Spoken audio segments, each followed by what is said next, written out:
All right, Noah. So this is the first one starting out today, and like you said, even from that face-on angle, you could tell that you kind of weren't too good on the downswing thing. What told you that from the face-on angle here? You can see right here that I just bent down. Yeah. And you can see my right shoulder. Right, exactly, buddy, like we've talked about in the past. Good, good. That's very astute. Very astute there, buddy. And then there you looked a little more cramped than you would look on your best ones. And so sure enough, you were absolutely correct. Very few people can see that from the face-on angle. But that makes sense now, doesn't it, bud? Why that driver was having trouble. Because you're doing it there with your iron. And like we know, you can kind of get away with it with your irons some more. But it really shows up with the driver, and that's what I'm saying. Now that school's out, I'd love for you to feel free, man, to hit a lot of drivers. Most of the time, this would be about the limit. At this point, I think you need to go back and hit some irons just so you can kind of feel something different. But maybe only like 6 or 8 or 10 irons, just one batch of irons, and then go right back to that driver to get feeling good with it. And then here's the first driver we saw today. And that was still you trying to get it on that plane line better. And then I just let you hit 1,000,000 drivers with no views of the videos after the swings. So that one's even worse there. And the next one.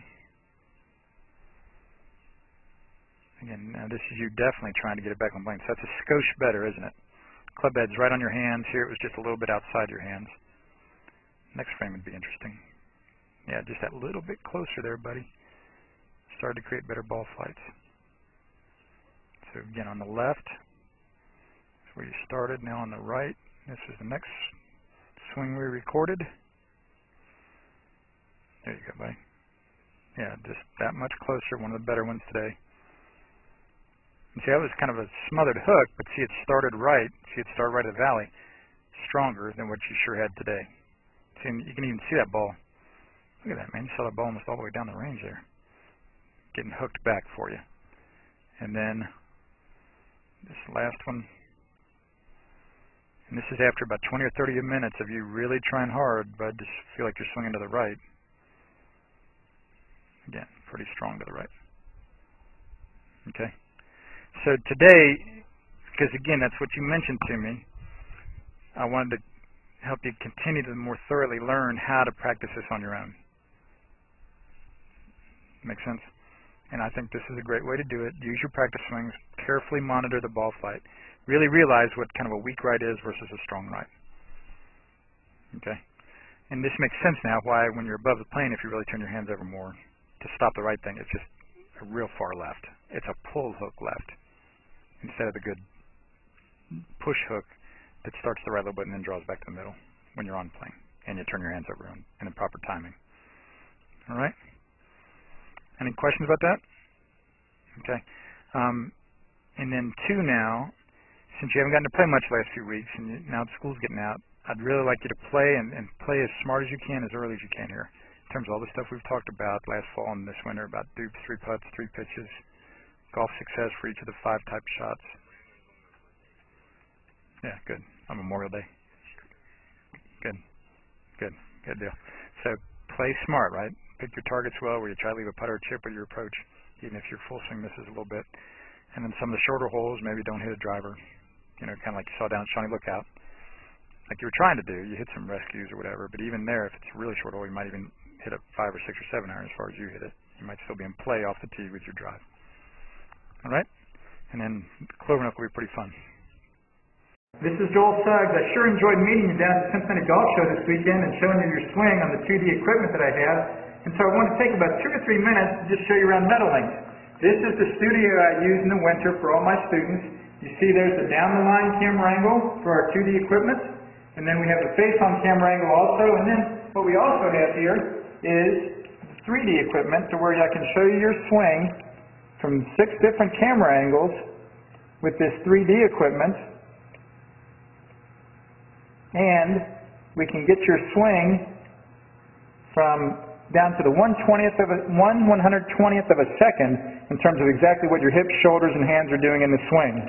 And then also, I have the most realistic hitting curve I've ever seen from puttersedge.com. So when you hit your full shots, it feels as realistic as possible. And then I have 3 different green speeds for you to practice your putting. 9.5 on the step meter, 10.5 on the step meter, and 12.5 on the step meter. That's benefited my students tremendously. And then also I have a lot of learning aids like this Smart Stick. You can see the rest of those learning aids over here in my bag that we can work on to help you learn the certain fields in your golf swing that you and I both want. And then also I help my students a lot with their equipment through the winter. This is a frequency analyzer where we twang your club and it gives us a reading here. And then also we plot your whole set, each club on these lines to see if the set is really matched or not. Quite often they aren't, and it helps my students tremendously when they find out what clubs are the offending clubs. Then if we get tired of being indoors and we want to go outdoors and hit some, we can do that. It's my daughter. Ellie, good to see you. I haven't seen her in weeks. No wonder you've been gone, Ellie. You've been out here playing in the snow all this time. But this is our natural turf area. This is closed until April, as you can see. But it's a fantastic area where we can step outside and hit some balls and get some real ball flight. Or, if we get pretty satisfied that things are looking better on the video here, we're kind of cooped up inside and want to go outside, we can step on out and hit balls and see real ball flight for about 5 or 10 or 15 minutes, however long you and I can stand the cold, out into the air, and we see them land at these different flags. I have a yardage book for this driving range. It's the first one I've ever seen in my life where we know exactly what it is for the front, back, and middle of each green. And again, the covered area here is heated, so we stay out there for about 5, 10, 15 minutes, like I said. It enables us to see some ball flight, and then we get satisfied that things are looking the way we want, and we come back inside, take off our coat, and look again at the video equipment to see how your swing's looking, to make sure that you understand it. And then notice too, my exercise ball up top here, and then also, so I help my students a lot with their fitness through the winter, and then I will help you also with your sports psychology, with your golf psychology from the golfpsych.com people down in Texas. That's helped my students tremendously a lot over the years too. So again, I sure enjoyed meeting you down at the Cincinnati Golf Show this weekend. I look forward to seeing you again out here this summer at Meadowlinks, or even right now in the winter. I have a lot of people that work on their games with me right through the winter. Check out more information about the things I do to help you at joelsuggs.com. Take care.